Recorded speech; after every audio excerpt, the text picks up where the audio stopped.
이제 우리나라에서는 기타를 만들지 않겠다는 회사.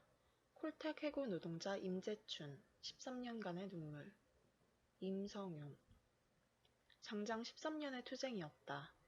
국내 최장기 투쟁 사업장 중의 한 곳이었던 주 콜텍 해고 노동자들이 13년의 복직 투쟁 끝에 마침내 회사와 합의했다. 지난 4월 23일 노사는 9차례에 걸친 교섭 끝에 어렵사리 합의안을 마련하고 조인했다. 노동자들이 부당한 정리해고에 맞서 투쟁한 지 4,464일 만이었다. 합의문의 주요 내용은 회사의 유감 표명, 그리고 해고 노동자 이인근, 김경봉, 임재춘의 명예로운 복직과 퇴사였다. 아울러 콜텍지회 조합원 25명에 대한 합의금 지급과 민형사상 소추화 등도 합의했다. 충남 논산에 있던 콜텍은 2007년에 일방적으로 회사 문을 닫았다. 콜텍에서 통기타를 만들던 노동자들은 모두 해고당했다. 해고 노동자가 복직해도 지금은 돌아갈 공장이 없다. 그래서 합의문을 보면 이인근 콜텍 지회장 등은 5월 2일 복직시키되 5월 30일부로 퇴직하기로 했다. 또한 소급해서 근로관계를 부활시키거나 해고 기간의 임금 등을 지급하지는 아니한다라고 했다. 회사는 국내 공장을 재가동할 시 희망자에 한해 우선 채용한다라고 했지만 그럴 일은 절대 생기지 않을 것이다. 콜텍 사장 박성우는 이미 공장을 인도네시아로 이전하면서 이제 우리나라에서는 기타를 만들지 않겠다고 선언한 것이나 다름없다. 그는 인천 부평에서 함께 운영하던 주 콜트 악기도 폐업한 후 중국으로 이전했고 콜트 노동자들 역시 전원 해고되었다. 두 회사 모두 사장은 박성우이며 법인만 다를 뿐이다.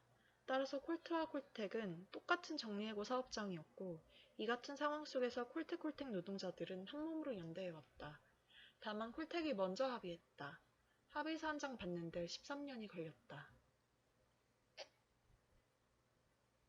20년 동안 기타를 만들었던 사람. 회사는 지독했다. 노사 협상이 시작된 것은 복직투쟁이 시작되고 무려 12년 만인 2018년 12월 말이었다. 노동자들이 협상 당사자인 박영호 사장을 처음 만난 것은 13년 만인 2019년 3월 7일에 있었던 8차 협상에서였다. 사장을 만난 그날도 협상은 결렬되었고 3월 12일 콜텍 투쟁 승리를 위한 공동대책위는 서울 강서구 콜텍 본사 앞에서 기자회견을 열었다. 그 자리에서 콜텍 해고 노동자 임재춘 조합원이 단식을 선언하고 무기한 단식 농성에 들어갔다. 임재춘은 합의가 이루어지기까지 42일 동안 단식했다. 그의 나이는 57세. 흰색 한복을 입고 앉아서 단식하는 그의 머리카락은 한복만큼이나 하얗게 변해 있었다.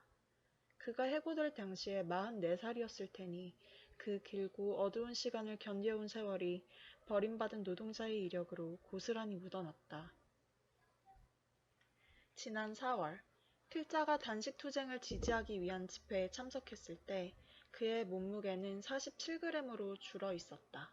약간 말을 더듬는 듯한 충청도 특유의 사투리로 그는 말했다. 13년을 길거리에서 싸우고 농성할 줄 알았으면 아무도 하지 않았을 겁니다. 이렇게 길어질 줄은 상상도 못했습니다. 깊고 강인한 눈빛을 가진 눈에 고인 눈물이 안타까웠다. 옆에 앉은 이인근 지회장과 김경봉 조합원은 차마 그 모습을 쳐다보지 못하고 고개를 숙였다. 그들의 눈가에도 눈물이 맺혀 있었다. 여전히 제 꿈은 명품 기타를 만드는 겁니다. 과연 그는 이번 생에 다시 기타를 만들 수 있을까? 임재춘은 공주 농고를 졸업했다. 직장 생활의 첫 발을 악기 공장에 내디뎠다.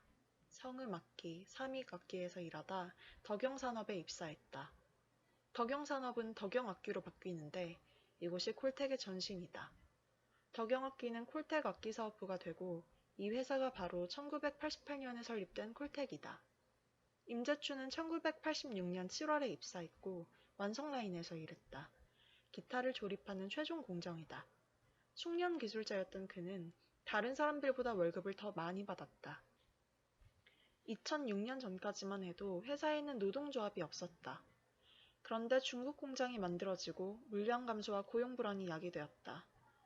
강제 퇴사, 배치 전환 등의 문제에 대항해 노동조합이 생겼다. 기타를 만들던 노동자 임재춘의 삶은 노조 설립을 기점으로 나뉘었다고 볼 수 있다. 그는 혼자서 두 딸을 키우는 가장이었다. 큰딸이 고등학교 2학년, 작은딸이 중학교 3학년이 되던 해에 그는 투쟁을 시작했다. 투쟁이 장기화되면서 자녀들을 뒷바라지하는 게 가장 힘들었다. 그때까지만 해도 상급단체에서 금전적인 지원을 기대할 수가 없었다. 해고 노동자의 생계비는 본인의 퇴직금으로 해결해야 하는 형편이었다. 2, 3년은 어찌 버티다가 5년쯤 되었을 때 돈이 떨어졌다. 알바를 하기도 했지만 생활 대부분은 빚이었다. 부채가 날로 늘어갔다. 하지만 가장 힘들었던 것은 경제적인 문제가 아니었다. 그런 건 해고자들 모두가 겪는 하나의 일상일 뿐이었다. 힘들었던 건 단식하고 있는데 회사 측에서 그 어떤 말도 하지 않는 상황이라고 했다. 어떻게 될 것인지, 하루하루 죽기만 바라고 있는 건지, 교섭이 안 된다는 것이 무척이나 괴로웠다. 매번 똑같은 얘기만 반복되고 진척은 없었다. 그때 그는 생각했다. 교섭은 도저히 안 되겠다. 내가 실려가야 끝나겠다. 당시 그는 말했다. 쪽팔리게 더 교섭하지 맙시다. 나 실려가면 그냥 깨끗하게 헤어지자. 눈물보다 깊은 고마움과 슬픔. 장장 13년 만에 노사가 합의하고 한 달이 지난 5월 20일. 필자와 인터뷰하는 임재춘은 아직 밥을 먹지 못하고 있었다. 대전집에서 복식 중에 있고 죽을 먹는다. 건강을 회복하면서 조용히 돌이켜보니 고마운 사람들이 많다고 한다. 우린 착실하게 일만 하고 살아온 사람들이잖여요. 노조 만들고 1년 만에 해고되었으니까 정말이지 아무것도 몰랐어요. 처음엔 뭘 해야 할지도 몰랐고요. 차츰 지역에서도 알고 여기저기 알리고 그러다 서울로 와보니 완전 딴 세상이더라고요. 특히 문화활동으로 연대하는 분들과 종교단체에서 많이 도와줬죠. 불교, 천주교, 기독교 단체에서 신경을 많이 써줬어요. 불교 노동인권위도 그렇고 천주교 노동사목은 진짜 한 10년 이상을 저희랑 같이 했거든요. 또한 여러 사회단체가 와서 많은 힘이 됐죠. 회사가 폐업으로 노동자들을 정리해서 남은 조합원은 50명 정도였다. 그중 절반은 투쟁 과정에서 떠났다. 이번에 합의할 때까지 남은 사람들은 25명이었다. 임재춘은 이 사람들의 이야기를 글로 썼다. 2013년 12월부터 2015년 5월까지 오마이뉴스의 사는 이야기라는 코너에 농성일을 연재했다.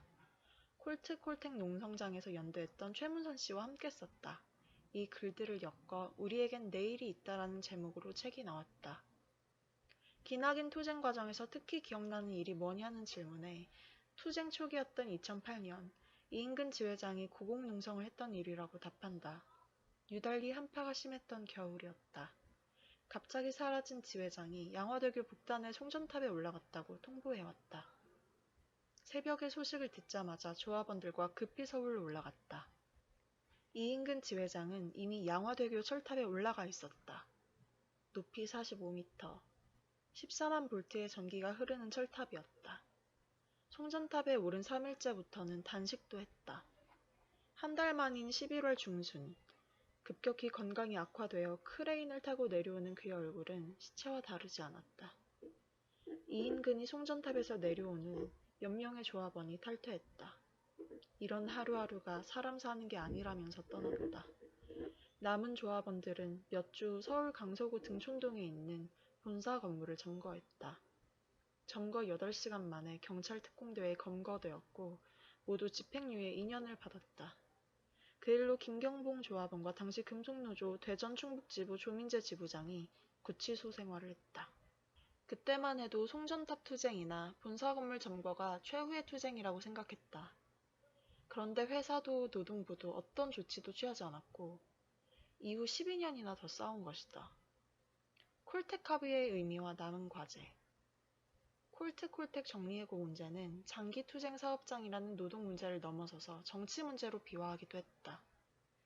콜트콜텍 정리해고 문제는 장기 투쟁 사업장이라는 노동 문제를 넘어서서 정치 문제로 비화하기도 했다. 콜트콜텍 해고 무효 확인 소송이 박근혜 정부 시절 대법원에 사법농단 리스트에 포함되었다는 사실이 밝혀짐으로써 사회적이고 정치적인 문제가 된 것이다. 2009년 11월 27일 서울고등법원은 콜텍 전체로 봤을 때 긴박한 경영상의 위기로 볼 수 없다라며 콜텍 대전 공장 노동자 해고에 대해 무효 판결을 내렸다. 그러나 대법원은 고법의 판결을 파기했다.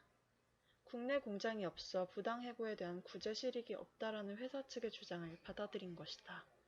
그리고 2014년 6월 파기환송심에 관해 원고 해고 노동자 최종 패소 판결을 확정했다. 지금은 회사 사정이 좋더라도 앞으로 어떻게 나빠질지 모르므로 이에 대비하여 노동자를 정리해고하는 것은 정당하다라는 취지였다.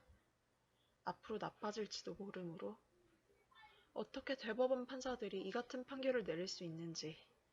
어처구니 없는 일이었지만 양승태 당시 대법원장은 이 사건을 재판거래 대상으로 분류해 두었다. 일종의 모범 판례로 다른 노동 재판에 활용하라는 취지였고 보수 정권인 박근혜 정부에 잘 보이기 위함이었다.